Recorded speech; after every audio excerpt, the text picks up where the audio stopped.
Let's start first with Mahindra CIE. It's an auto component manufacturer that earns more than 50% of its business from India. We're going to talk to Hemant Luthra about the outlook for the auto space and what he thinks will be the industry's fate from here on. Good morning, Mr. Luthra. Thanks very much for joining us here on BloombergQuint. Can I start with asking you a very quick first question on your prognosis for where you see auto sales head from here on, and therefore what your outlook is? And then I want to get into a couple of granular questions on, what the outlook for M&M, one of your key buyers is, and then, we'll talk a little bit about the other sectors in the industry. Menaka, if you can ask, good morning, but if you can ask them to turn the volume down, it'll be helpful. I will, all right. I think the message should have reached. We are very positive. We've had Okay. We are quite optimistic because we've had a great quarter. The year-on-year growth has been 52% in the consolidated business in India, which is what I think you're talking about. We've seen something like an 87% growth in revenue and 64% growth in EBITDA. And we think that this momentum will continue. Mahindra is doing well, tractor demand is holding up, Tata is doing well, and everything that's happening in Europe is doing fine. So I'm very happy to go into granular stuff that you talked about. All right. M&M itself, let's speak of that first, has improved its growth outlook for the farm equipment segment from 10 to 12% to 12 to 14%. What kind of traction would that mean for your company? See, Menaka, if I look at Mahindra CIE, it's a consolidated business in which I think M&M is less than 15% of our total revenue, and so is Tata. So between the two of them, they don't add up to more than 20%.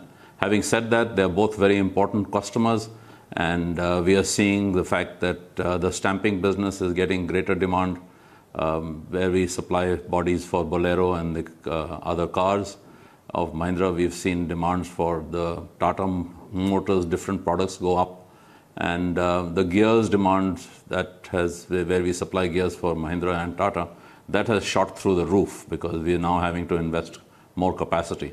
So I can't complain at all. Fortunately, we are also hedged by whatever is happening in the two-wheeler industry because of the growth in demand for, and that is feeding the Billforge subsidiary. But since you asked me about M&M, good luck to them, more power to their elbow, because it's showing up nicely in our demand outlook. Okay, that's well put. Mr. Luthra, good morning.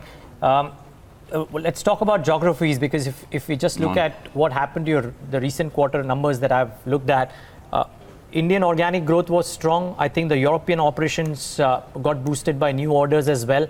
Which geography is looking strong, and what will drive growth over the course of the next couple of quarters, or maybe the next 6 quarters? See, I think the growth that we are seeing coming is both organic from India. The gear growth in Italy is strong because what we are supplying to Caterpillar and others. The truck market in Europe has come back. We are hedged in both truck and passenger. So maybe the volume growth will not happen that much in Europe, except they still consider 3 to 6% pretty good. We like to see much more than that. And I think what we'll also see is the fact that in India, we'd expect the two-wheeler industry to grow 12%. The MHCV and the CV industry is growing nicely. So I don't see any clouds on the horizon. In fact, we see great opportunities because there's this new law which says that the company that are not have had fiscal prudent management, many of them are up for sale. So the customers are getting nervous, and those customers are moving their product to us, both in India and in Europe. Are you referring to Amtech? Organic plus inorganic opportunities plus. I'm not referring to anybody specifically, but yes, anybody who's in trouble. There are more than one who's in trouble. We are seeing customers divert their orders to us. Okay, fair call. I don't think it's fair to talk about any one particular company. Okay, but would it be a string of pearls strategy of sorts that you would initiate or have, Mr. Luthra, or would you look at making substantially large acquisitions? Now, substantially large means what? Because if you look at it and say that the last one was 200 million, can the next be 300 million? Yes. Okay. We've already promised the market that in order to ensure the same high degree of corporate governance that everybody expects of us, we folded all our forging operations in Europe and India into the CIE forging operations and put them all under the Mahindra CIE corporate roof. We've told the market that as soon as Brazil, Mexico, and China from the CIE stable of forgings are back in the fold, we will put them in under Mahindra CIE also. So that is either organic or inorganic, you can call them what you like. There are many more bill forges around this world at this time. There are many entrepreneurs who are owned partially by private equity, and they see it as a great opportunity. That Mahindra CIE's philosophy is that we'll acquire them 100%, we'll give them stock in the parent, they'll participate in the growth of the parent, and we invite the promoter always to have skin in the game and stick in the and continue to manage the operations. So there are 4 or 5 of those people who we are looking at. There are some distressed assets we are looking at, and then organic growth is happening quite nicely. So I can't complain about the prospects. I know Niraj Neera may have more questions to you about the existing business. The question that interests me the most is how you're positioning yourself for this electric vehicle revolution. What does it mean for your company? The opportunity is much bigger in the Western countries right now than it is in India, but it will slowly become big in India as the government makes this big push towards electric cars and electric vehicles. Is that a space that you're looking at with a degree of excitement or trepidation? Not trepidation at all, because while I admire the vision about all cars on the road by 2030 being electric, there is a lot of collateral work to be done. I've just come back from Scandinavia to take a look at how they are managing their migration to electric vehicles. 1/3 of all parking stations on roads and parking lots have to have charging. Every port has got a standard charging thing in Denmark and Scandinavia, but those ports are not standard across the world. Some are 48 volts, some are 64 volts, so there's no standardization there. To generate that much electricity, you also have to have coal. In the case of Denmark and Sweden, they don't have that problem. They have got enough hydroelectric power. But having said that, we endorse the push to electric, and we don't worry about it at all, because in the total portfolio that we have, and this is an important piece, less than 9% of Mahindra CIE's domestic sales go into what is the internal combustion engine. People forget that even electric vehicles will need transmission, they'll need hubs, they'll need body parts, they'll need all kinds of stuff. So in the case of Mahindra CIE, less than 9%. If you look at CIE, Mahindra CIE Global, okay, is less than 20% that goes into internal combustion engine. So being able to migrate, considering that we are the only ones, I think, just now of players of this size, couple of $1 billion, $1.5 billion in India, $3.5 billion CIE, which are multi-technology. We moved from stampings and we moved to composites and plastic. When we found the forgings were getting too too heavy and we wanted to lightweight, we used tubular structures to replace forging. When we wanted to do less machining, we did stuff which was related to substituted forging with casting. So there is a huge benefit that we have because of our technology center both in Spain and in India. And we don't worry about this at all, because just now it constitutes a fraction of our turnover. And I don't see that changing very much. Having said that, CIE is already starting to supply components to Tesla. Tesla has not been good news this morning. Their number, Tesla 3 is not taking off as rapidly as they would like. But let's see whether China can do all the vehicles by 2030 and India can do everything by 2020. These are good statements of intent, but we are prepared for anything.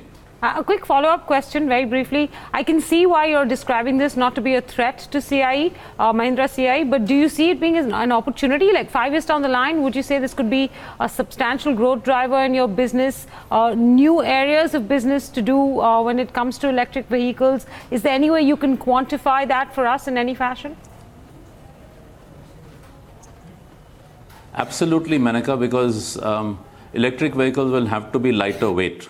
Okay, so we are already looking at the next acquisition will probably be in the space of aluminum and not in steel. Electric vehicles, because of the lighter weight, there has not been that much in composites, but Mahindra CIE has got a base of composites. We do supply composite parts to the tractor business. Maybe our quality needs to be up to make it acceptable quality for A-class services of cars. So we are consciously finding new opportunities where the electric vehicle business will take us. So it's aluminum, it's plastics, it's composites, and it's a migration away from the dependence on engine parts. So our next forging acquisition may not happen unless that forged components are going into wheels and hubs and transmission, and it does not focus on crankshafts and connecting rod that go inside an internal combustion engine. So are we due to pronounce our strategic plan by the end of this year? And I would say that the growth that you're seeing, you may not see a 67% growth that you've seen in EBITDA this year, but the 20% organic growth, I don't see that going away. Wow. Okay, just one more small follow-up on that, Mr. Luthra. Wear an industry veteran's hat and tell us, would this be disruptive for the auto component industry, or because it will take slightly longer than what people might be thinking right now, companies by and large will adapt to the EV surge, as we call it? See, from the beginning, I don't know the ability of other organizations to adapt, but anybody who has their own R&D capability and people who are building to print meaning the designs are provided by the OEMs and you're building to print, is not going to make it. If you have design and build, which is our philosophy been from right from the beginning, and we have own R&D and our own capability to substitute forged with light aluminum products or plastics and composites to substitute for stamping. It'll depend on your ability to innovate. It'll depend on your ability to improve your margins by having the control over the IP. Because most of the car manufacturers are going to be struggling to do the macro stuff, which is change the design of the car, change the transmission of the car, change the drive of the car from maybe internal combustion. I see hybrid coming before electric. And so they will be looking to farm out more and more R&D and IP development to suppliers, and that's why I think you will also see a consolidation of suppliers who have the ability to do all of that. All right, Mr. Luthra, that's an illuminating glance. I don't know if that answers your question. No, in some ways it does. I'm sure that you can't get into more specifics nor tell us which companies stand, to compete hard with you. But thank you for an illuminating look into what the next 5 years may hold, as well as what the next 5 quarters may hold, as Niraj put to you. And thanks for joining us on BloombergQuint this morning.